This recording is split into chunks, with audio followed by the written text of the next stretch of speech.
As I mentioned yesterday, senators had the chance to hear directly from Ukraine's President Zelensky over the weekend. He and his constituents, the brave people of Ukraine, have won the hearts and minds of all of us all across the world.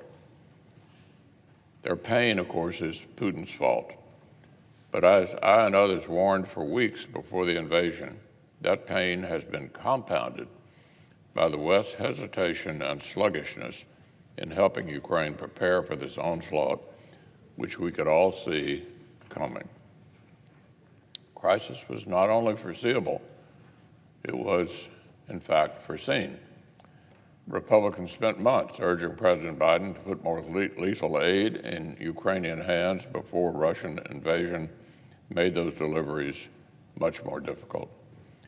We urged the administration to reinforce our eastern flank NATO partners before Putin escalated his war against Ukraine, rather than playing catch-up. We called for heavier sanctions before Putin had fully committed his forces and his pride. We warned repeatedly that the Biden administration must not let these actions be slowed down to the speed of bureaucracy. But that is, of course, what happened. As President Zelensky himself said publicly last week, while he appreciates all the Western help, much of it is ultimately arriving too late. The Biden administration is now finally doing many of the things they slow-walked months ago as too provocative or too escalatory, providing stingers, sharing intelligence, deploying more forces to NATO's eastern flank, finally getting out of the way of sanctioning Nord Stream 2. Now, as supplies dwindle and safe resupply and transit corridors narrow, friends of Ukraine will have to work even harder to help the citizens and their government stay in the fight. It's been obvious for some time that Ukraine would benefit from receiving Soviet-era aircraft and air defense systems from our eastern flank NATO partners who still maintain inventories of such weapons.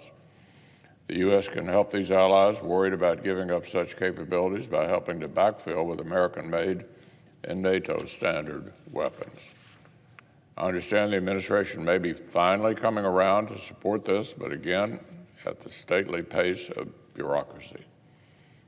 This needs to get done, and get done yesterday, Mr. President.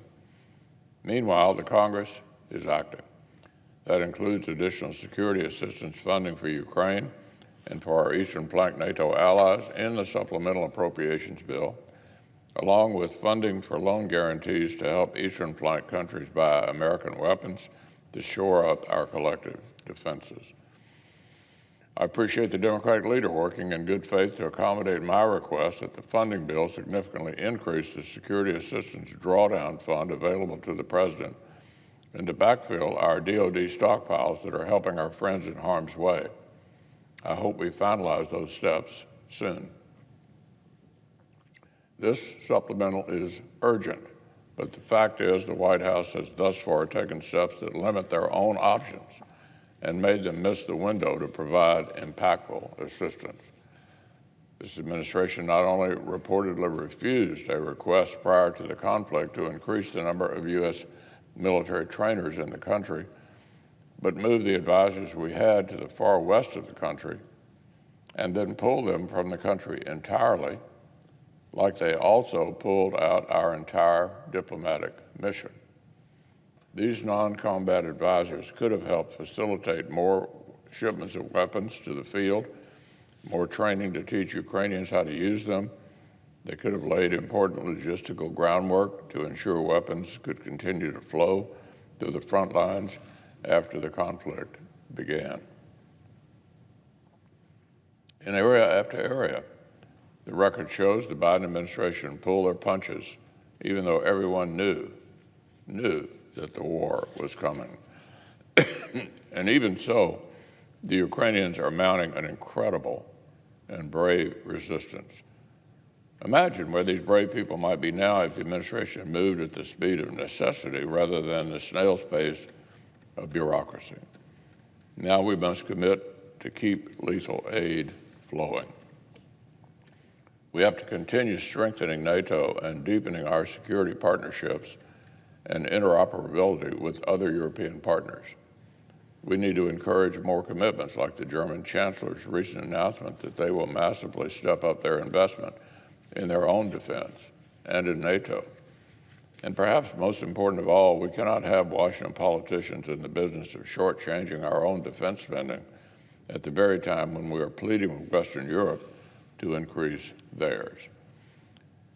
We have to lead by example and make the kind of robust investments needed for long-term competition with Russia and China.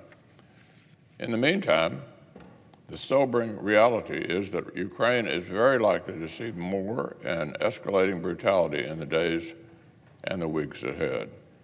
The world remembers the butchery in Grozny and the cold-blooded targeting in Aleppo. And the world will remember the moment as Russia sinks six conscripts on Ukrainian civilians and arrests its own people when they object.